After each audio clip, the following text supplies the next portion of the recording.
Back when I was 21 years old, I was a strategic firearms commander. This meant that I led a team into dangerous situations that oftentimes involves hostages or civilians who carried guns or other deadly weapons. I had a second-in-command firearms commander working beside me. His name was Callum, and he was my best friend. We always hung out outside of work. While on duty, he would always joke around and make us crack a smile, even when we were dealing with pretty distressful stuff. We once had a case where a man had possession of a firearm, and we were assigned to take care of it. Callum seemed particularly eager and jumped out of the van before it even came to a full stop. When the rest of the team reached the scene, the man was already shot. Callum still had the gun in his hand.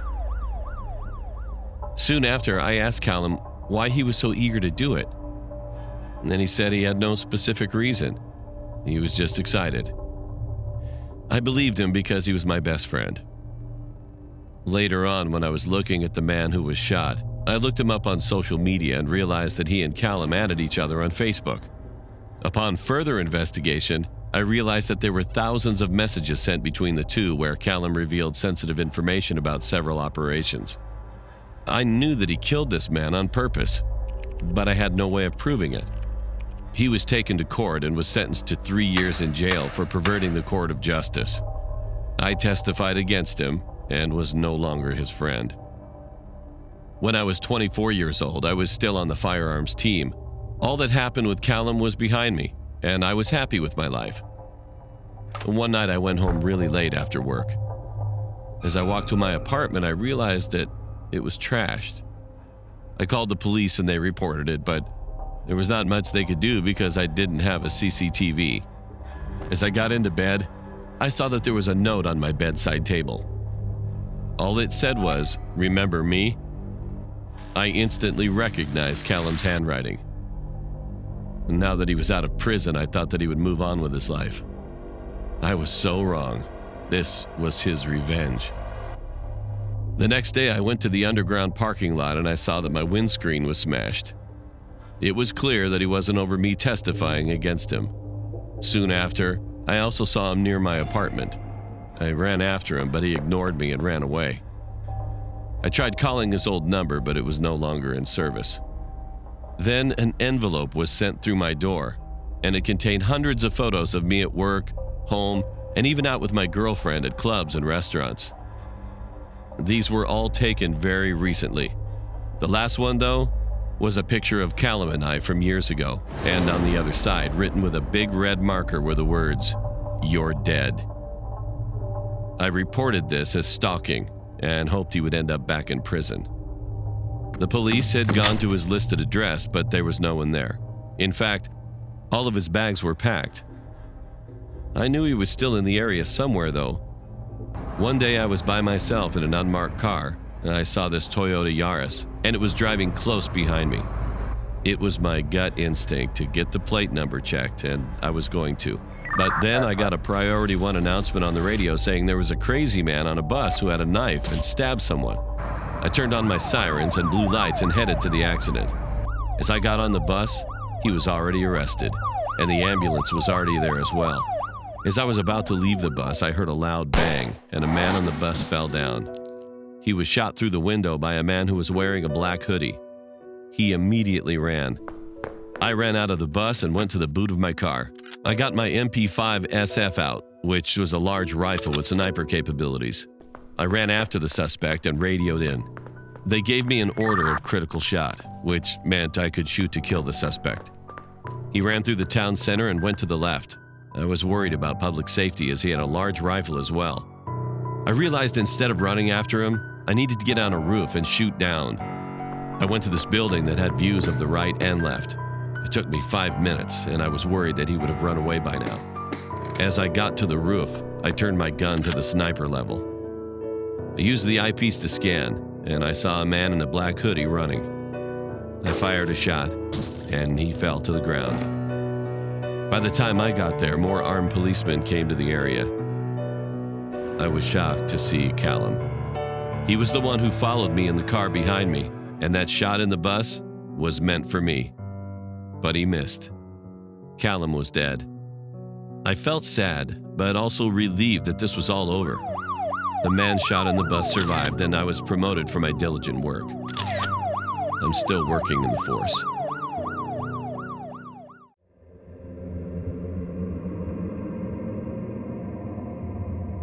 This happened when I was in college. I was 20 at the time, studying for an upcoming exam in biology. That is, until my roommate busted in my room. She wasn't yelling, but I could see she was drunk by her excitement. I rolled my eyes and sighed. I completely lost focus now. But it was okay. I'd kind of gotten used to her behavior. She was a party girl while I was, well, a nerd. I tried to get back on my reading tracks again, but she patted me on the back and drunkenly giggled before speaking. "Come on, Jasmine. Every time I see you, you're always reading a book." I sighed before speaking. "And every time I see you, you smell of alcohol and vomit." She frowned at me. "How about this? I'll be quiet all week if you come to this party tomorrow at 8. I wanted to say no, but then I thought about it. I mean, I do always work really hard. Besides, she won't barge in like this for the whole week? Sounds too good, I thought to myself, so I nodded and continued to read. We got ready. I hadn't dressed up in ages, so I was kind of excited. The party was loud, filled with drunk people making out, bumping, and dancing. The party was hosted in a basement-like setting, only it was much bigger and had a lot of space. I'm not going to lie, I did have a few drinks. I wasn't drunk, but I was definitely tipsy. So, as my view became tilted, this guy comes out of nowhere and has small talk with me. He was fairly attractive. He didn't seem drunk. We met and exchanged names. From what I remember, he had red dyed hair and blue eyes. He was white and about 6 feet. His name was Luke. We laughed and talked about topics like studying and books and that kind of thing. The talking went on for about a half an hour. He then said, "Hey, I'm going to get another drink. Want anything?" And I said, "Why not? I mean, I'm having fun." So later on, he came back with drinks. And the next thing I remember, we were making out in the corner of the party room. It was so quick, and then he asked me, "Want to go back to my place?" Which I politely declined. I already know what he wants. Besides, I needed to be on campus in the morning. "Come on, I promise it will be fun." I remember that he kept on trying to get me to go, but he gave up after I made it clear I wasn't interested in going to his place. He rolled his eyes angrily and gave me a paper with a number on it. "Fine. If you change your mind, give me a call." He leaned close to me and whispered against my ear. Then he walked out, and the rest of the night was a complete blank. The next day, I woke up inside my college bedroom, on my bed, next to my roommate snoring on her bed as well. As I got up to shower, a paper fell out of my pocket. It was the number, which made me remember that guy. But I had more important things now. I showered then and went to study. I remember reading my book when all of a sudden I felt dizzy.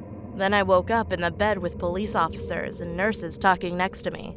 Turns out I had this dangerous allergic reaction that could only be caused from saliva or any bodily fluids that had come from decaying or rotting flesh. Which to my surprise was weird. I hadn't been kissing anyone, let alone ate anything raw. Then I remembered the guy. I told the police about the guy at the party and gave them the number he gave me. A few weeks passed and my allergies went down so I could live my life normally. I just finished my test when my phone rang. I answered it and it was the police. Turns out the guy from the party had 2 dead, decaying women's bodies inside his apartment that he ate. They must have been there for months. My heart dropped. The thought that I made out with someone who ate human flesh, or even worse, was what if I had agreed to come to his place? I may have been one of those bodies.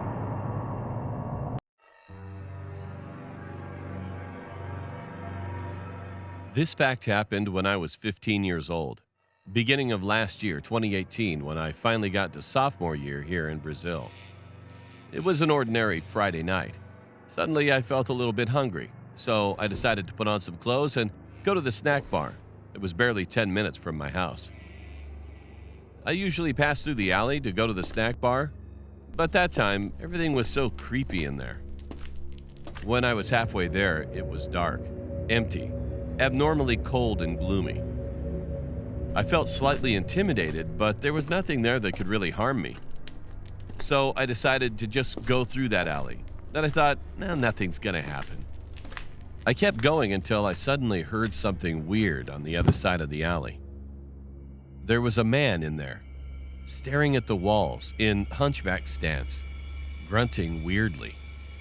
I found that incredibly creepy, but I was nearly at the snack bar, so all I needed was just to get out of that alley. Walk 1 minute more and I finally would get there, instead of making it all the way home with empty hands. Thus, I decided to ignore him and pass through after all. I finally passed through him. He turned to me and stared at me with a creepy smile, which made me walk a little bit faster, trying to avoid him. Then, suddenly, I heard a grunt and quick steps behind me. When I looked back, it was him. We were barely 2 feet away from each other. He had a kitchen knife in his right hand and jumped on me with amazing speed and tried to stab me. I managed to grab both of his arms before he could get me. However, since he was charging at me, he still had more energy to push me back and force me against a wall. I was terrified with all of that. I knew I would die if I didn't fight back. Back then, I was already trained in some martial arts to defend myself, but that I thought I'd never need to use that skill to defend my life until now. So, in a sudden burst of adrenaline, I managed to twist the wrist which he was holding the knife, kicking his stomach and punching him mercilessly in the face several times. In the end, his face was bleeding so much, but his body was ignoring the pain of the blows in his body and only focusing on killing me. Finally, I used a training that I took before to twist both of his wrists and elbows harshly at the same time, forced in 2 different directions, and kicked the backside of his leg, putting him to the ground until ultimately he could drop the knife. It wasn't easy because he was struggling and punching my back and somehow trying to jump on me. But since I had his arm under my grasp, he couldn't do much without breaking himself. I slammed his head in the concrete ground, stunning him, then kept striking his face desperately while kneeling over his arm so he wouldn't be able to react or reach his knife again. Then finally, he was out cold, bleeding a lot. My knuckles were full of blood and hurt. So I got up, took his knife, throwing it far away from there, and ran away from him. I finally got to the snack bar, washed my hands in there, and did everything I had to do before going back home. But obviously, I didn't take the same path as I did before. But there were things that got much creepier. That was at the entrance of my apartment, where I heard screams coming from the other side of the street. It was the same crazy man. Now, seeming like he was possessed by a demon, and he was slamming his head on the iron door of my building's entrance. His face was horribly deformed and scarred from our fight. That freaked me out completely. My parents were on a trip and the watchman of our building was on vacation. I wasn't going to fight that man again, so I decided to rush to my girlfriend's house. When I got there, she was home alone. She looked worried because I was looking pale and there were still some marks of the man's blood on my clothes. I explained everything to her, and we called the police to come by my building. And when they arrived, the man was still in the entrance trying to force the doors unsuccessfully. When he saw the police, he attacked them, but got quickly dominated by the cops. They explained that he was probably a crazy psycho in the streets looking for prey to rape, kill, or do anything he wanted to the person. So they sent him to a high-security mental asylum for criminals far away from my house.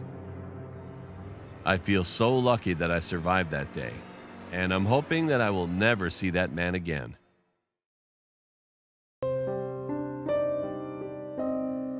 I laid poolside, perfecting my tan for the start of school next month. Mom was in the kitchen, cooking her famous fettuccine alfredo, and Dad was on the way home with a movie from Redbox. My life was perfect, but everything was about to change with the arrival of a new neighbor next door. He was a former police officer, probably mid-50s, possessed a firm drill sergeant-like tone, but was very friendly and talkative. Initially, he seemed like a good fit for the neighborhood. He was cordial, always made an effort to wave or say hi, and the presence of someone with a law enforcement background provided a sense of security. But everything began to unravel quickly, and the catalyst seemed to be me. My neighbor took a sudden and keen interest in me. Whenever I went outside, I could feel his eyes examining me. He would always wander over and try to start conversations with me, but as soon as he heard or saw my parents, he would leave. He asked me if I had any social media accounts. When I lied and said no, he asked if he could take a picture of me and proceeded to snap a pic before I could reply. I felt completely unnerved and frightened about his intentions for me. For all I knew, that we could have a murderer or pedophile living a mere feet from our home. I knew I had to delve deeper, so one night I aimed my telescope at his window, and what I saw only amplified the alarm bells going off in my head. The man was fixated on the picture of me on his phone, and I could even see a small stack of photos on his nightstand, a young girl's image on top. My blood ran cold, as this all but confirmed my fear. He must be a pedophile. The next night, I saw him sneakily rummaging through our trash can. I watched in horror and disbelief as he removed my used tampon, got into his car, and sped off in the night. This was the final straw. I knew that in the morning, I would have to alert my parents and get in contact with the police. And next morning, I awoke to the sound of police sirens and a loud commotion downstairs. I hopped out of bed and saw my parents being taken away in handcuffs. I started screaming and crying as I rushed towards the door, but I was stopped by the neighbor. With a horrified expression, he muttered, "I'm so sorry. Those aren't your real parents. You were kidnapped and missing the past 14 years." DNA test confirmed it.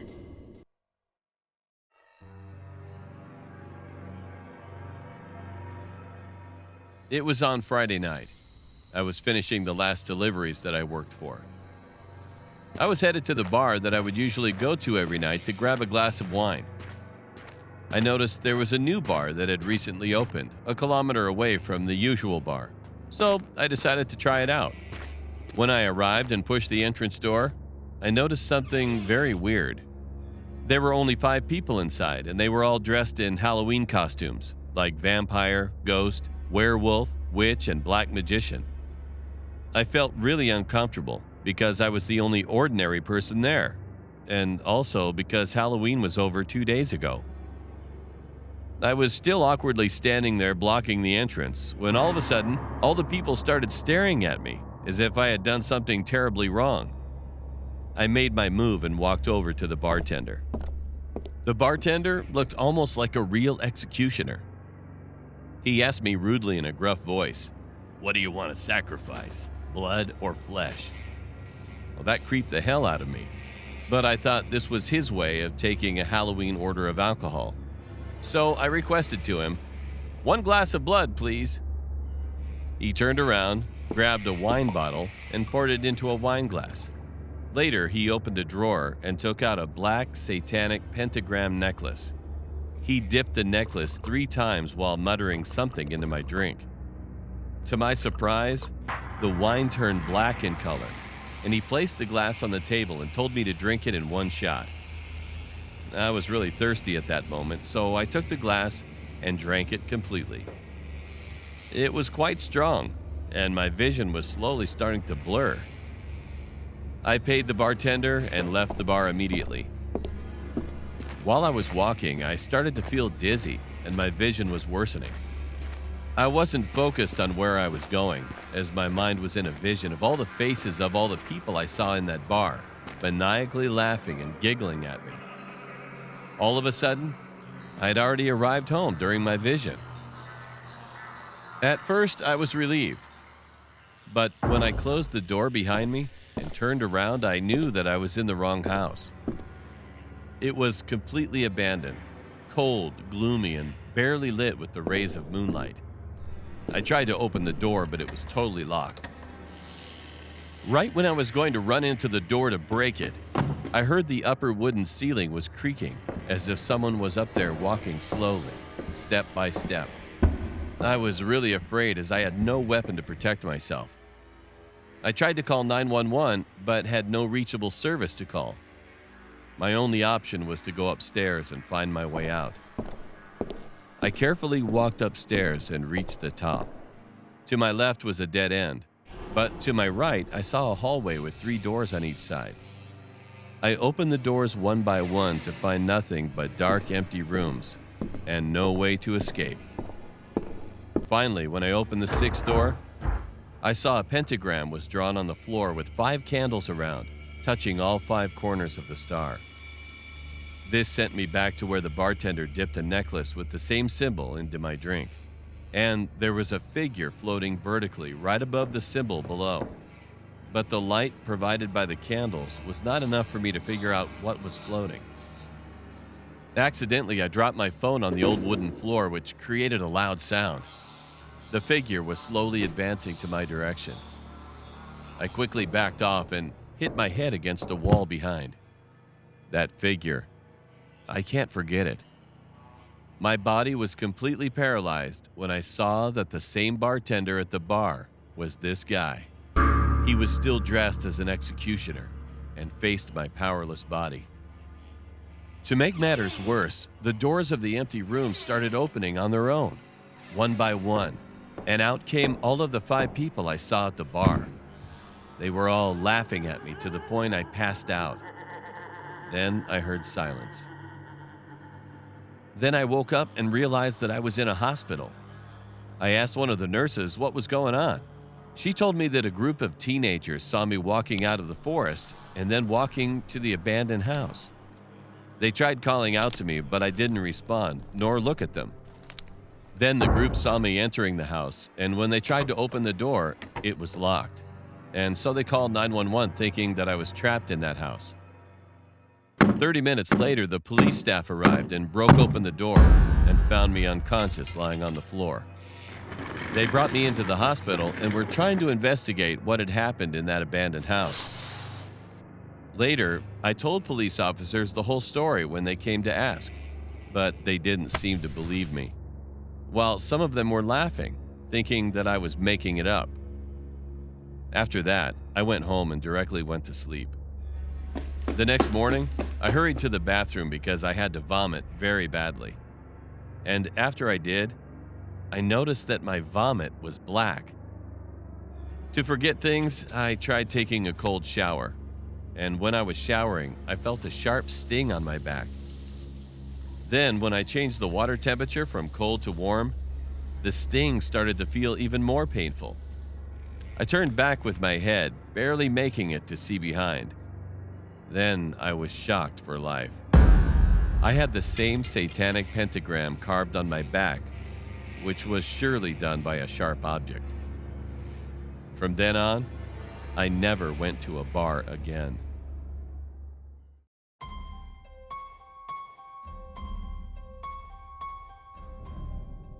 I was a big Tinder guy a few years ago. Everywhere I went, I would update my location and then update, my body count. Then I quit doing Tinder and stuck with Instagram. I know they're completely different, and IG has a bunch of fake accounts. So I saw this girl commenting on all of my friends' pictures. Then she commented on mine. I also saw my friends replying, so I figured she was a real person because I looked on her page and she had way more followers than people she was following. So I DM'd her. I definitely thought she wasn't going to reply, but she did within an hour. We talked for maybe 2 or 3 weeks and we made it official. She was pretty, had a degree, and a good job, as she said. I felt she was out of my league and too perfect. Every day she posted new photos, and I told my friends about her and they seemed pretty jealous, except for my friend Ryan. He said I was stupid because I never spoke with her. and I only messaged her. She invited me over because she said she can cook. Ryan told me to don't go. The rest of my friends said don't have any kids and they would laugh. So I went over there, but not without Ryan calling me a clown first. The GPS said she lived about an hour away. When I first started to talk to her, she told me that she lived in a nice neighborhood. But when I got there were people everywhere and the neighborhood was not that nice. When I stopped at the stop sign at the corner, people walked up to my windows and asked me what do I need. But I pulled off really fast and got to the house. It was a duplex, so I messaged her and she said to come up the stairs. It was about 9 at night and people were everywhere just standing around. I knocked on the door and I was definitely excited. The door opened and to my surprise, it was a bald-headed white guy with a patchy beard, tattoos everywhere including his head with a tank top on. I asked was Lisa home and he said, yeah, come in. When I walked in, I was immediately hit with a musty smell mixed with cheese. He told me to sit down, and he sat down across from me on the couch. He said she'll be out soon. He asked me did I want something to drink, and I said, yeah, sure. When I got up, I texted her, can she come out, please? She immediately said yes. The man came back in with 2 cups of juice, one for him and one for myself. Then I noticed that he put a phone down on the table next to him.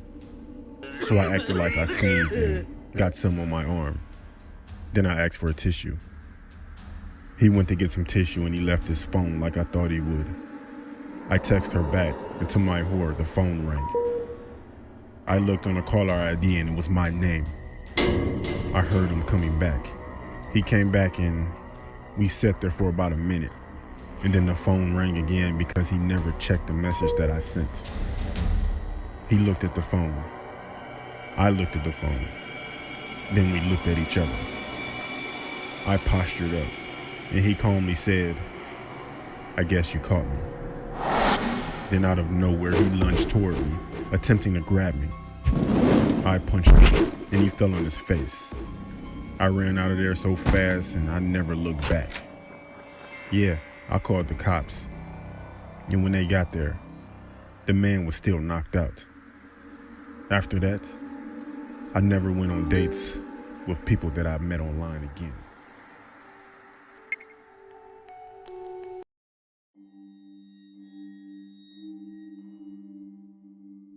I was 10 years old, and I was home alone.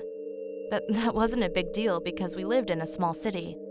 My mom and dad were at my grandma's house. I couldn't go because I was sick. It was around 9 p.m. when I was about to go to sleep. My room was really small, and it only had one window facing my bed. That window to me was kind of scary, because when you're a little kid, your imagination can sometimes go wild. At that time, it wasn't my imagination, though.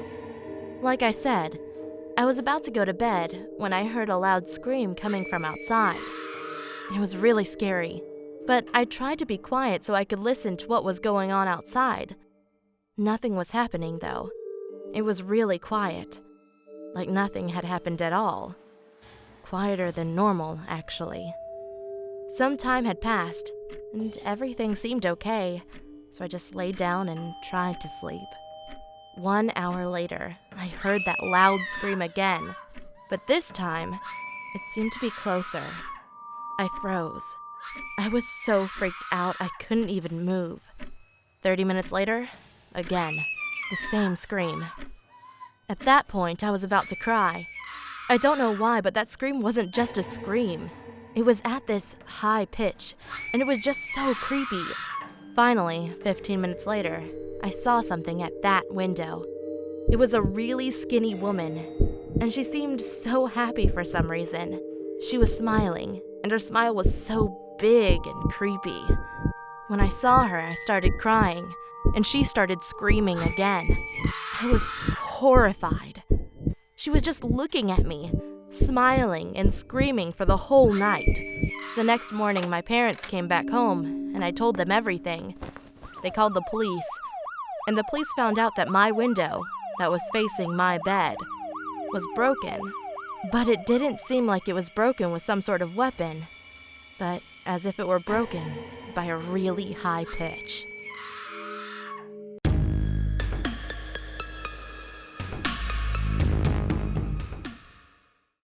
It was a beautiful day in August.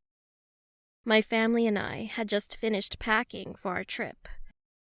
We were bored and hadn't planned to do anything because our trip was in a couple of days. So we all decided to go to the Safari Zoo place because it was only an hour drive and a great way to kill time. When we got there and we noticed that there were a bunch of people at the zoo, my family could get impatient of this, so we asked the receptionist if there was anything we could do that wasn't too busy. Lucky for us, there were private tours. They were a bit expensive, but the lady assured us that the tour guides were highly educated and great at their job. We were given animal food and introduced to our private tour guide. When we first saw our tour guide, we noticed he was a little off. He had a weird lisp, didn't speak very much English, and had a really bad lazy eye. When my dad first tried to greet him, he ignored my dad and gestured us to one of the safari minivans. We were a little taken aback, but didn't think anything of it. Once we got into the van, we noticed that there was a bad smell and a bunch of animal food on the floor. He started driving before we could get our seatbelts on. We first passed by lions and hyenas. It was all really cool. There were also a bunch of vans and tour buses behind and in front of us that were taking all the attention of the animals. Out of the blue, the tour guide turned onto a trail that no other buses or vans were going on. My dad got a little suspicious and asked the tour guide where we were going. The tour guide replied with elephants, shortly because once again he didn't know English very well. Well, we really wanted to see the elephants at that time, so we all got excited.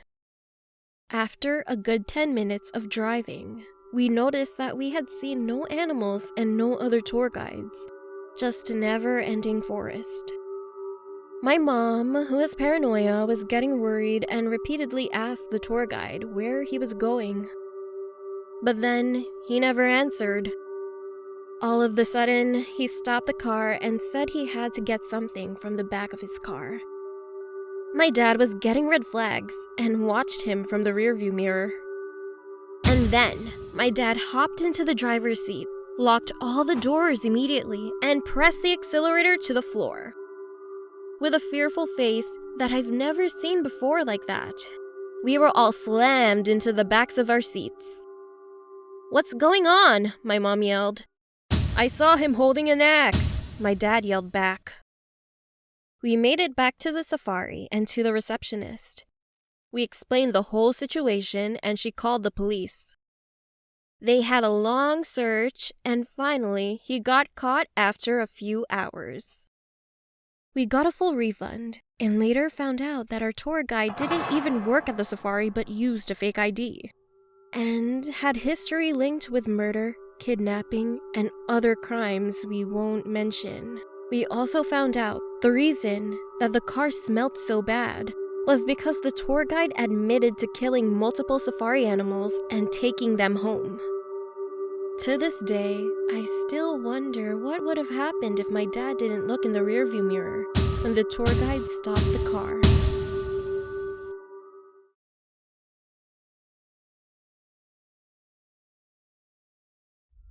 This is not about my story, but someone from my church, and he wanted to share his experience with anyone else. He's a 32-year-old man, and his pseudonym is Mark. He's a fairly big guy, and this situation took place when he was on his way home from work. He said that he had lost his phone 1 week before this whole situation happened, so he couldn't call and get any help during the story. It was quite late, around 11 p.m.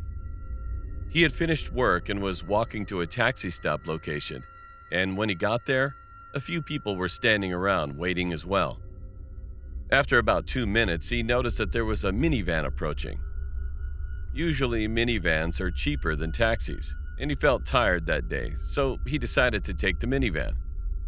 He sat on a seat, and there was a young boy seated in the passenger side next to the driver who was collecting the fare. And then, 2 other boys who looked like teenagers also boarded the minivan and sat in the seats in front of him. Once the minivan took off, after about 5 minutes, the boy asked if they would like to drink some Coke. The boys accepted and started drinking. And they also gave it to Mark. Mark was also feeling thirsty, so he took it, but only a sip. Not much later, he started feeling drowsy. Just before he about laid his head on the seat beside him, he noticed that those 2 boys were already knocked out. After he laid his head down, he heard noises coming from the back seats. 2 people were talking in a different language. The car was passing a big signboard that showed Crest Chicken Farm. And then he finally passed out. When he got up, he found himself inside a big shed-like barn, and there were some tools on a big table. He was on the floor, and the other 2 teenage boys were laying next to him. He still felt a bit drowsy, but he managed to get himself up as he was looking for an escape. He saw that the 2 boys were still passed out, so he tried waking them, but they wouldn't budge. As Mark was kind of a big man, he tried to see if he could carry one of them, but it was hard to do because even Mark was having a hard time to stand properly. And then he heard voices. He took a peek from the door, and 3 people were walking toward the big shed, coming from a house on the hill, which was quite close to the shed. Mark panicked and tried to look for another exit. He was looking around the place, and he found one at the end of the shed, luckily. He approached quietly and escaped as fast as he could. At this point, his vision was all blurry, but he managed to find a fence door and unlocked it. He heard the people shouting, but he ignored. He just kept on running. When he finally reached his house, it was early morning, around 5 a.m. His wife was up all night waiting for him and ran out the front door as soon as she saw him. He collapsed and slept for almost the whole day. When he woke up and finally got a chance to explain to his wife what had transpired that night, he remembered about the other 2 boys who were still there. Then he contacted the police immediately. He told the police about the road signs and a big billboard for Crest Chicken Farm and other things that he could remember. About 2 weeks after, there was a police report about how they found 2 teenage boys' bodies in a lake and advised that when they examined the bodies, all their organs were missing. Mark just stood in fear. And as the event was too traumatic for him, Mark had to quit a job for a while.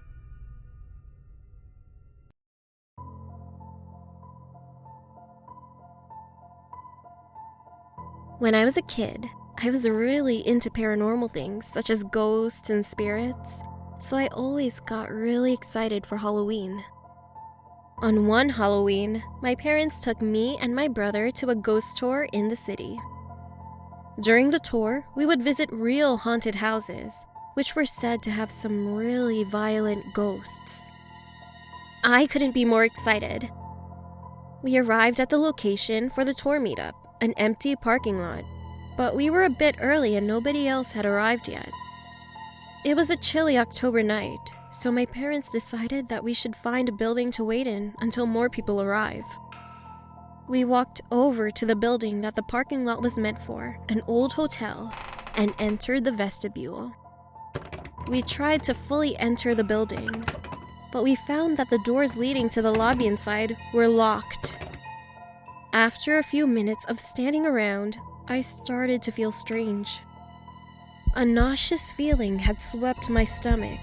Goosebumps ran up and down my arms, and a piercing feeling of being watched was stabbing, almost burning my back. Looking around, it was obvious that me and my family were the only ones inside the vestibule. The lobby of the building was also devoid of people. Once we saw people enter the parking lot, we left, and I felt better. And after that, I was shocked to see the first place we stopped on the tour was the building my family had been waiting in. Now, this building we won't enter, because the spirit inside here is more violent than the others will encounter. The guide stated, "In here, we have the Shadow Man. He doesn't terrorize the whole building, just the area that you enter through. He's been known to slap and scratch people coming inside." A few pictures were passed around. All of a sudden, I don't know how and why, but I recognized that an inky black figure stood against the door's windows. Its eyes were glowing white, and it had long fingers and pointed nails. It was freaky to think that I might have been targeted by the Shadow Man, but I didn't think much of it until after the tour when my family went back home.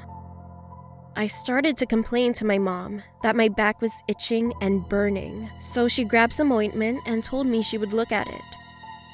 We thought it was just a bug bite. We had been walking around outside at night after all. When she lifted my shirt, she asked when I had scratched my back. I told her I hadn't. She took a picture on her phone and showed it to me. I was met with a long red scratch leading from my shoulder to the middle of my back.